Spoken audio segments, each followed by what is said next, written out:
Allez, une petite vidéo pour faire un petit tirage sur les énergies du moment. Pour une fois, vous n'allez pas voir ma gueule, vous allez voir les cartes. Une vraie vidéo de pro. Je ne sais pas si vous avez vu le jeu. C'est l'oracle d'Ishtar de Gabriel Sanchez que j'adore. Elles sont dorées.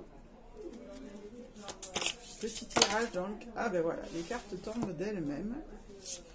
On a une carte là. Une carte là. Je ne sais pas si vous voyez. Hop. Youhou. Là, là et là. Ouais, on ne vous voyez pas trop. On va faire ça. On va les mettre là. Yaba. Voilà. Alors c'est un petit tirage sur les énergies du moment. Je ne sais pas si vous êtes au courant, mais on est en plein blackout. Et les énergies sont hyper puissantes. C'est hyper compliqué.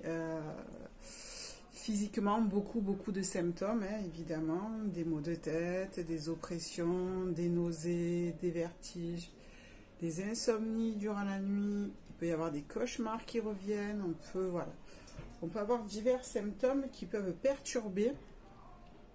Et on ne sait pas de quoi ça vient. Des fois, on ne traverse rien de particulier dans nos vies. Mais sachez qu'on le vit aussi avec le corps. On vit des choses avec le corps parce qu'on vit sur la planète Terre et que la Terre est en train de changer de vibration. C'est hyper compliqué pour soi. Donc, on va voir qu'est-ce que les cartes, qu'est-ce que l'oracle d'Ishtar nous dit pour pallier à ça, sur quoi on doit travailler, comment on peut être accompagné avec les cartes. Alors, la première des cartes, c'est l'éternité. Avec le signe de l'infini et la lune. Que nous dit cette carte? Écoutez, avec le chiffre 9, c'est étonnant. Je ne sais pas si vous avez vu, mais c'est le serpent qui se mord la queue. Et c'est le chiffre 9. Vous avez vu aussi sur ces cartes-là, sur cet oracle, il y a les petits symboles. Et ça, c'est breton pour ceux qui connaissent. Alors, que nous dit l'éternité? Alors, c'est des cartes que je découvre avec vous en même temps que vous. C'est pour ça que je vais vous les lire. La carte éternité s'inscrit dans la lignée des incarnations passées. Elle nous indique que notre être aujourd'hui est le fruit de notre vécu passé. L'Ouroboros, symbolisant le début et la fin, signe aussi la continuité et l'immortalité. Le croissant de lune évoquera, vous avez vu en haut le petit croissant de lune?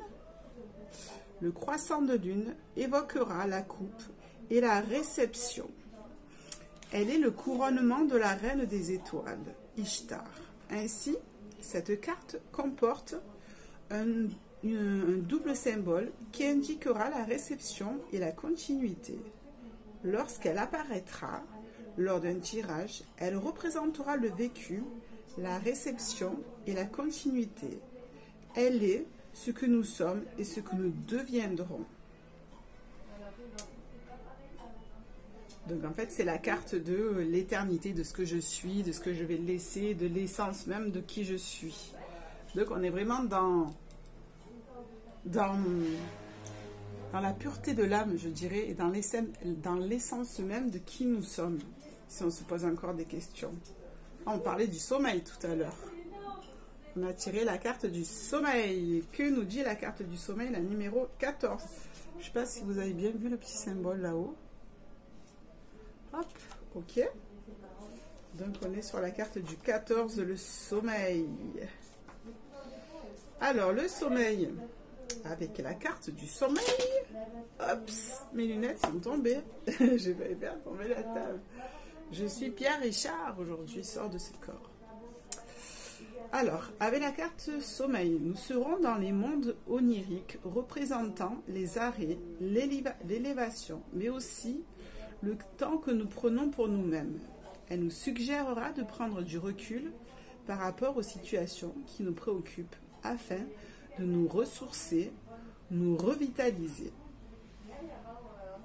Nous orientant ainsi aussi vers les besoins vitaux comme se nourrir, prendre soin de soi, s'arrêter quelques instants dans le tumulte du quotidien afin de se créer des instants nécessaires à notre bien-être, à notre santé psychique, physique. La carte sommeil révélera cette attention particulière que nous devons avant l'effondrement de notre être. Soin et perception sont les maîtres mots de cette carte, avec elle nous devrons être à l'écoute et prendre soin de nous-mêmes. Donc quand on est dans le tumulte dans lequel nous sommes actuellement, dans ce que nous traversons, donc on fait appel à la réparation du sommeil, au soin, à la récupération également. Ok. Troisième carte qui est tombée. On a les mots. La numéro 7. Elles sont magnifiques, hein? Je ne sais pas si elles vous plaisent, mais moi je suis complètement sous le charme. Les mots, la numéro 7. Alors, la numéro 7 nous dit: la carte Les mots nous suggère de penser consciemment à l'importance et au choix des mots prononcés et écrits. Les mots sont le fruit de la pensée, ils sont énergie. Les mots transmettent différentes émotions et charges énergétiques. Un je t'aime aura un impact différent à un je te hais. Les mots sont ce qui définit nos rapports avec le monde. Écoute et révélation sont les deux arcanes de cette carte. Écoute, car c'est celle-ci que nous pourrons rendre, car c'est de celle-ci que nous pourrons rendre des échanges sincères. Et révélation, car les mots peuvent révéler la noblesse de notre cœur. N'est-ce pas? Les mots sont ce que les notes sont à la musique. Composés par le cœur, les mots sonnent comme une double mélodie. Et lorsque le cœur compose, l'âme chante. Voilà. Donc, faire attention à son sommeil, faire attention à ses mots, pour être vraiment connecté à son essence pure. On est vraiment sur des bases existentielles, je dirais. Et la dernière carte, c'est la 38, qui est pas à pas, avec les clés, vous avez vu, qui, à mon avis, va être une très très belle révélation. Je les découvre avec vous. La 38, pas à pas. Toute création commence par un premier pas, si petit soit-il. Tout rêve prend vie dans le premier pas que nous faisons. Petit à petit, avec constance et détermination, tout peut prendre vie, évoluer. Même le plus petit pas a son importance, sa valeur. La carte pas à pas nous conseille d'œuvrer patiemment, petit à petit, sans présumer de nos forces, de nous écouter et d'entreprendre nos rêves, nos aspirations. Chaque nouveau jour est une invitation à nous rendre compte qu'il nous faut l'accueillir comme un cadeau précieux. Cette carte nous indiquera aussi de voir les chemins victorieux parcourus, notre dépassement de nous-mêmes et les forces dont nous imaginions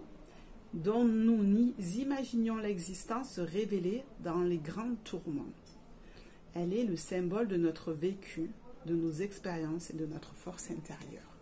Moi, je pense que cette carte, concrètement, elle représente vraiment la force intérieure qu'on a pu cumuler durant, effectivement, toutes les expériences de vie qu'on a pu subir, vivre, dans lesquelles on s'est révélé, on s'est relevé et dans laquelle on a décuplé nos forces intérieures. Donc, que nous dit le tirage pour cette période hyper difficile du mois de juin? On dit de se connecter à notre force intérieure, faire attention à nos mots en utilisant des mots très positifs et énergétiques qui nous nourrissent, prendre soin de soi avec le sommeil pour se rapprocher au maximum de son essence pure. Voilà ce que nous donne le tirage de l'oracle d'Ishtar pour le mois de juin sur ce blackout. Moi, il me parle énormément, j'espère qu'il vous parlera aussi à vous aussi. J'attends vos petits retours, ou vos grands retours même, sous cette vidéo. Est-ce qu'il y a des cartes qui vous ont parlé symboliquement? Est-ce qu'il y a des choses qui vous ont aussi fait vibrer, moins vibrer? Voilà. Sous ces belles paroles, on se quitte, les amis. Je vous fais des gros bisous d'amour. À très très vite pour un prochain tirage. Bye bye.